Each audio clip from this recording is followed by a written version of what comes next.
السلام عليكم ورحمة الله وبركاته. أهلا بكم معايا فيديو جديد من وي. فيديو النهاردة إن شاء الله هشرح فيه معاكم طريقة عمل غرزة الوصل بشكل مثلث لعمل شال مثلث. أتمنى يكون سهل وبسيط عليكم وكمان ينول أعجابكم. بسم الله الرحمن الرحيم. هنشتغل مع بعض النهاردة بخيوط شنجة ملونة. بفضل دايما في الموديل ده ان انا استخدم خيوط ملونة، لكن لو حابين تستخدموا لون واحد مفيش مشكلة، هيكون حلو جدا. ولو حابين كمان تستخدموا مجموعة الوان، يعني اكتر من لون واكتر من بكرة في شال واحد بردك، هيكون جميل جدا. خيط النهاردة هيكون فوق المتوسط السمك بحاجة بسيطة، يعني هو سميك شوية عن متوسط السمك، مع ابرة رقم 4 ملم. اول حاجه ببتدي اعملها بسم الله الرحمن الرحيم هي اني ببتدي اكون 5 سلسله. هسيب مسافه بسيطه من الخيط وابتدي الف الخيط حلقه على الهواء، ادخل داخل الحلقه، اسحب الخيط واخرج منها، وطرف الخيط بشده بقى في عقده البدايه. علشان اكون سلسله بيكون عندي على الابره حلقه. بسم الله الرحمن الرحيم بلف الخيط واخرج منها، 1 2 3 4 5. هروح بقى اسيب الاربع سلاسل الاخيره واروح لاول سلسله ابتدي اكون فيها 2 عمود بلفه. ازاي بشتغل العمود بلفه؟ وبعتبر الاربع سلاسل اللي انا سبتهم دول عمود بلفه، اللي هما بيكونوا 3 سلاسل، والسلسله رقم 4 بتكون مسافه ما بين العمود الاول والعمود اللي هنروح نشتغله دلوقتي. هروح اشتغل العمود بلفه. بيكون عندك على الابره حلقه، بلف لفه واحده على الابره بقوا معايا حلقتين. بروح لاول سلسله، بدخل في الحلقة الخلفية، مش بس الحلقة الخلفية، لا، هاخد الحلقة الخلفية والمطب، لاني هشتغل في السلسلة الواحدة دي اكتر من مرة. يكون معايا على الابرة حلقتين، اسحب الخيط واخرج. معايا كده على الابرة 3 حلقات، هسحب الخيط واخرج من حلقتين، يتبقوا 2 هسحب الخيط واخرج منهم. يبقى كده اشتغلت عمود كمان مرة في نفس الفراغ، 2 سلسلة واحدة، وارجع تاني في نفس الفراغ 2 عمود بلفة،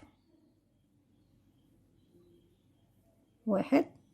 خيط البداية نحاول ان احنا واحدة واحدة نتخلص منه، كمان عمود،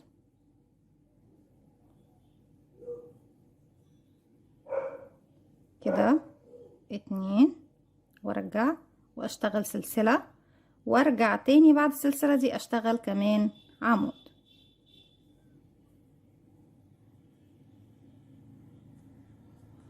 كده خلاص خلصنا السطر الاول، وكمان خفينا خيط البداية معانا. يبقى انا عندي السطر الاول بيتكون من ايه يا بنات؟ عمود، سلسلة، عمودين، سلسلة، عمودين، سلسلة، عمود. طيب السطر التاني او الراوند رقم 2، عفوا السطر بتاعنا، لان الراوند بنقوله على الحاجات الدائريه بس يا بنات، بس عشان انا دايما بشتغل في الكروشيه فدايما الالفاظ بتتكرر معايا. طيب السطر التاني ببتدي اشتغل 4 سلسله. بسم الله الرحمن الرحيم، 1 2 3 4. هبتدي الف شغلي الناحيه التانية. احنا هنا طبعا الاربعه سلسله دول عباره عن عمود وسلسله مسافه. العمود الاول خلاص اشتغلت فوقيه عمود، شايفين بقى مكان السلسله هروح اشتغل فوقيها عمود. هيقابلني بقى العمودين اللي احنا كنا بنشتغلهم تحت هنا يا بنات، شايفين اهو العمود ده والعمود ده، هبتدي اشتغل عليهم اعمده اماميه فرونت بوست دبل كروشيه. هلف الخيط على الابره، ده العمود الاول اللي هشتغله، قبله فراغ وبعده فراغ، بدخل في الفراغ اللي قبله وارفع العمود عندي على الابره واخرج من الفراغ اللي بعده. هسحب الخيط وهخرج. معايا على الابره 3 حلقات، اسحب الخيط واخرج من حلقتين، اتبقوا 2 هسحب الخيط واخرج منه. تاني عمود امامي بالشكل ده،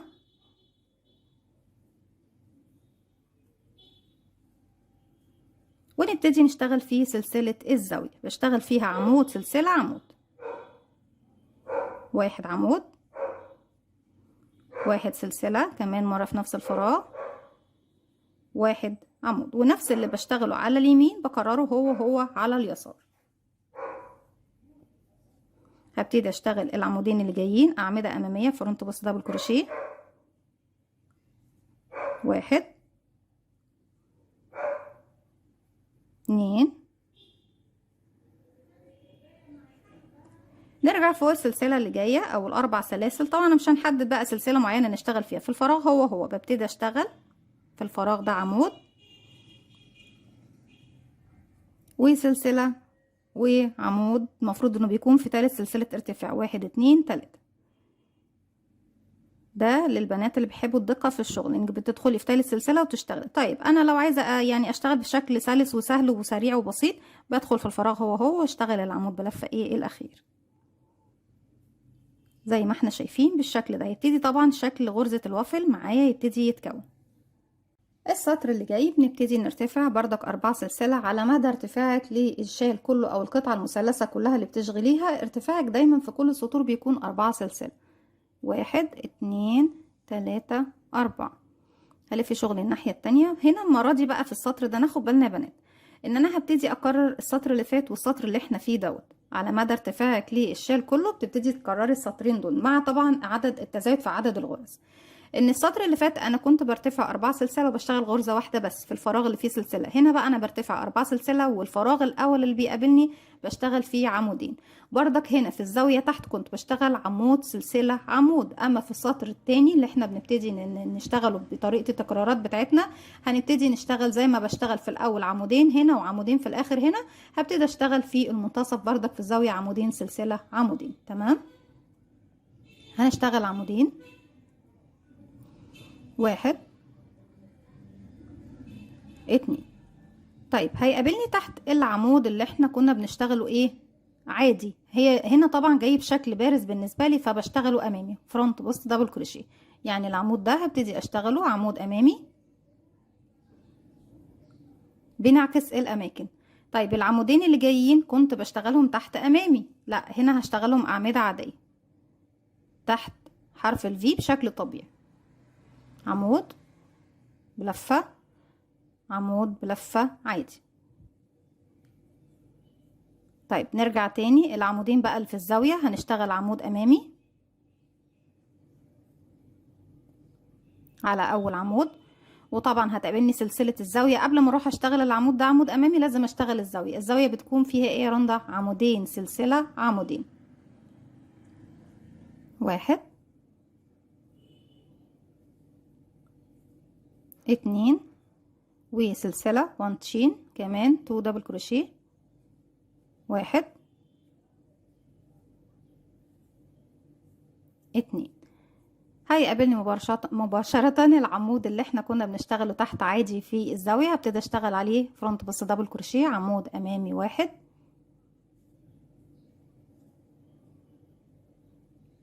وبعد كده العمودين اللي جايين هبتدي اشتغل فوقيهم اعمدة عادية. عمود عمود. والعمود العادي بنشتغله تحت حرف الفي يعني تحت الضلعين بشكل طبيعي. العمود اللي جاي بيكون فرونت بوست دبل كروشيه عمود امامي.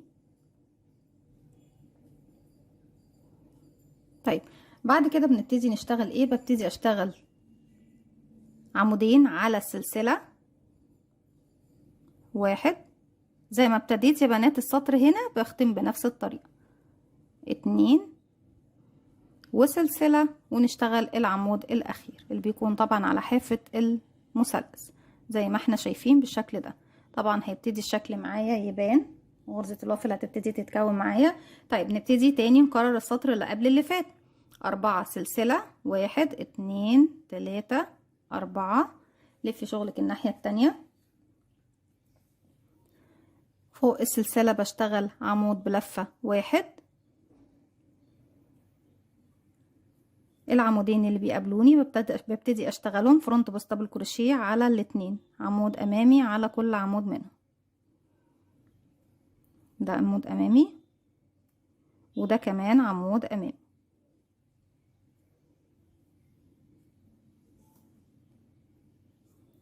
العمود اللي كنت بشتغله في السطر اللي فات امامي هشتغله المرة دي عمود عادي يعني تحت الضلعين تحت حرف الفي بشكل طبيعي.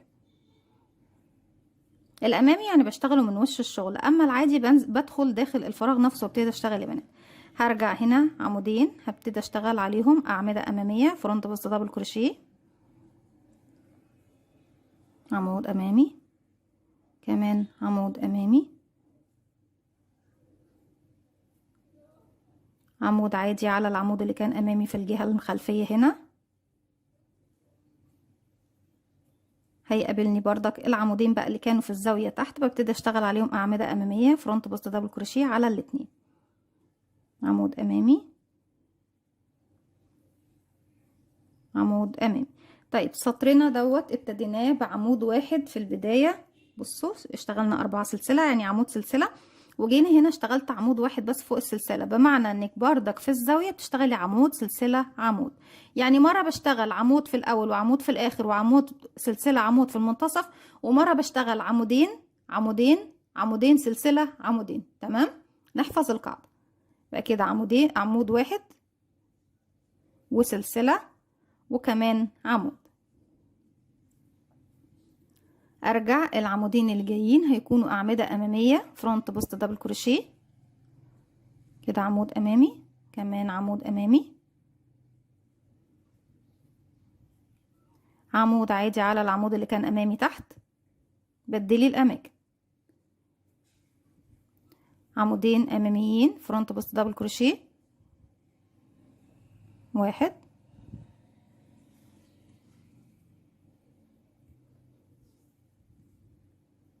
فرونت بوست دبل كروشيه كده، اتنين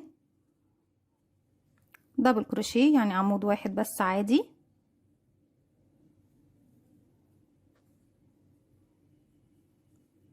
تو فرونت بوست دبل كروشيه عمودين اماميين على العمودين اللي تحت كده، واحد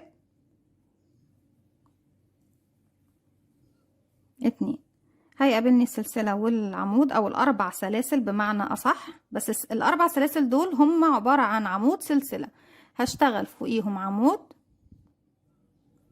وسلسلة وكمان مرة في نفس الفراغ عمود، زي ما احنا شايفين بالشكل ده. زي ما قلنا مع بعض احنا دايما ارتفاعاتنا لكل سطور بتكون قد ايه؟ بتكون 4 سلسلة، يعني ارتفع 1 2 3 4 وهلف شغل الناحية التانية. بصوا بقى الشكل معانا ابتدى يتكون مربعات الوافل الجميلة بس في شكل مثلث زي ما احنا شايفين. السطر ده بنبتدي نكرر السطر اللي قبل اللي فات. السطر اللي فات كانت اول حاجة ببتدي اشتغلها هي عمود بلفة فوق السلسلة. طيب السطر اللي قبل اللي فات كانت اول حاجة بتبتدي تشتغليها هي عمودين، وزي ما قلنا مع بعض السطر رقم احنا بنكرر كده رقم 2 و3 2 و3. تمام، بالتالي ببتدي في الفراغ اللي جاي هشتغل عمودين بقى كده، واحد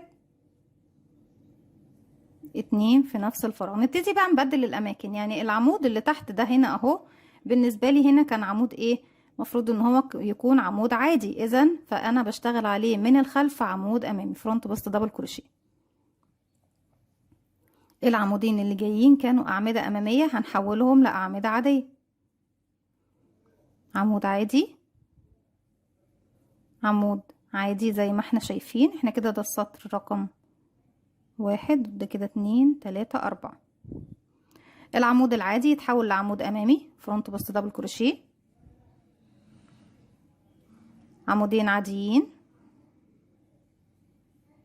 عمود عمود عمود امامي، هنا اعمدة كانت امامية من الجهة التانية، يبقى هنا هتكون اعمدة عادية، واحد عمود عادي واحد عمود عادي. هنبتدي بقى نلاقي ايه دلوقتي؟ مكان الزاوية. مكان الزاوية هنا هيكون عمود امامي فرونت بوست دبل كروشيه على اول عمود يقابلني، والزاوية نفسها زي ما ابتديت هنا بعمودين في بداية في الفراغ اللي فيه سلسلة، يبقى هنا هشتغل عمودين سلسلة عمودين، واحد اتنين وسلسلة وكمان عمودين، عمود اتنين. نبتدي بقى اول حاجة بتقابلني اهو. بصوا يا بنات هتبصوا تلاقوا الشغل خلاص وضح نفسه. ده بيكون عمود امامي لانه بارز عندي للامام، وهنا عمودين عاديين امامي، اتنين عادي امامي، اتنين عادي زي ما احنا شايفين امامي، وبعد كده بشتغل عمودين سلسلة عمود، عمود امامي. والامامي ده طبعا كان عندي في السطر اللي فات عمود عادي، لكن لما بقلب الشغل الناحية التانية بيبان معايا بالشكل ده كده، عمودين عاديين فوق العمودين الاماميين اللي تحت، امامي اتنين عمود عادي تو دبل كروشيه، فرونت بوست دبل كروشيه عمود امامي، تو دبلز عمودين عاديين، ده واحد اتنين، فرونت بوست دبل كروشيه عمود امامي. طيب وصلنا بقى لمكان السلسلة زيها زي الزاوية طبعا، بس في الزاوية انا بشتغل مرتين، لكن في الفراغ اللي فيه السلسلة بشتغل عمودين. السطر ده بنشتغل عمودين كده، 1 2، وده مش ختام السطر بتاعي، ما ننساش السلسلة والعمود الاخير اللي بيكون على حافة المثلث. 4 سلسلة خلاص تلقائي حفظناها، 1 2 3 4. قبل ما نلف شغلنا الناحية التانية نبتدي نشوف الشكل بتاعنا. خلاص بصوا ابتدى يوضح ويبان، وقد ايه بيكون جميل ومميز. هو بيكون لي وش واحد يا بنات على فكرة، الوش التاني مش بيكون مجسم. نبتدي نلف شغلنا الناحية التانية. السطر اللي فات كنت ببتدي ب2 عمود، لا يبقى السطر ده بشتغل عمود واحد بس.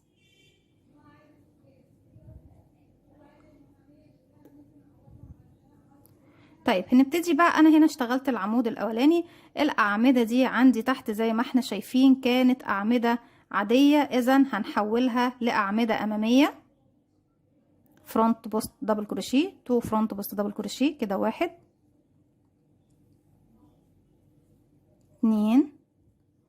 العمود اللي كان عندي تحت امامي يتحول لعمود عادي، برجع عمودين اماميين، 2 فرونت بوست دبل كروشيه، 1 2 1 دبل كروشيه. تحت كان امامي، هنا هيكون عادي. احنا زي ما قلنا مع بعض بنعكس الاماكن.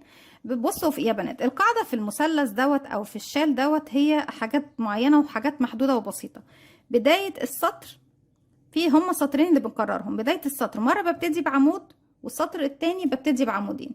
في الزاويه المره اللي ببتدي فيها بعمود بيكون عندي في الزاويه بردك عمود سلسله عمود، اما في السطر اللي ببتدي فيه بعمودين بيكون عندي عمودين سلسله عمودين. دي اول حاجه. تاني حاجه ان انا ببتدي اعكس الاماكن. يعني انا لما بشتغل في سطر مثلا، لو شايفه ان انا اشتغلت في السطر ده عمود امامي، في السطر اللي وراه بعكسه بخليه عمود عادي. تمام. هي القاعده بتاعتنا سهله وبسيطه جدا، ما فيهاش اي تعقيد. 2 دبل 2 فرونت بس دبل كروشيه، 2 عمود امامي، 1 2 1 دبل كروشيه، عمود عادي، 2 فرونت بس دبل كروشيه، 2 عمود امامي، 1 2 1 دبل كروشيه، عمود عادي، 2 فرونت بس دبل كروشيه. وهنا طبعا هم عمودين الزاوية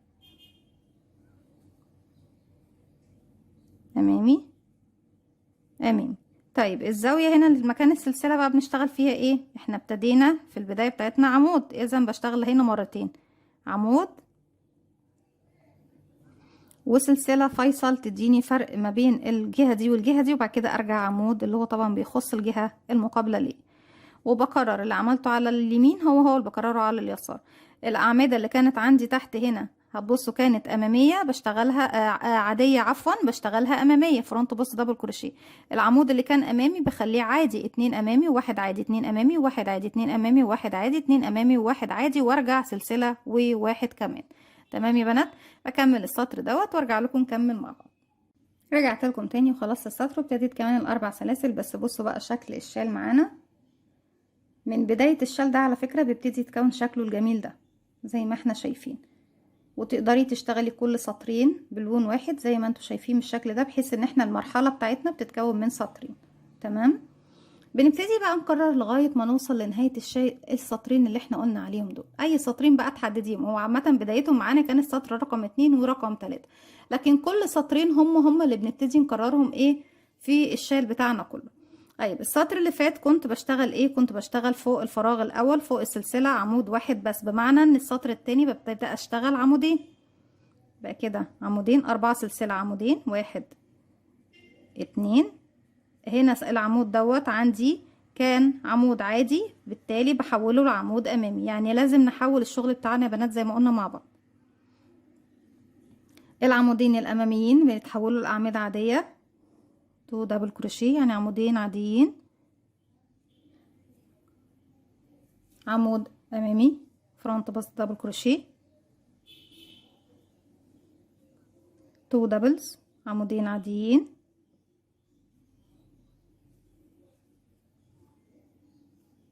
فرونت بص دبل كروشيه، عمود امامي، 2 عمود عادي، 1 2 عمود امامي،